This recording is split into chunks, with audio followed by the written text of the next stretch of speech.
Ахмат Хаджи Кадыров ушел из жизни в День Победы и ушел непобежденным.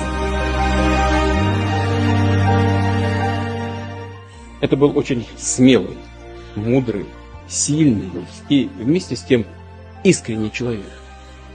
Ахмат Хаджи сделал все, чтобы прекратить бессмысленное кровопролитие, которое принесло немало горя и страданий всей нашей стране. Мы много с ним общались, часто встречались, стали друзьями.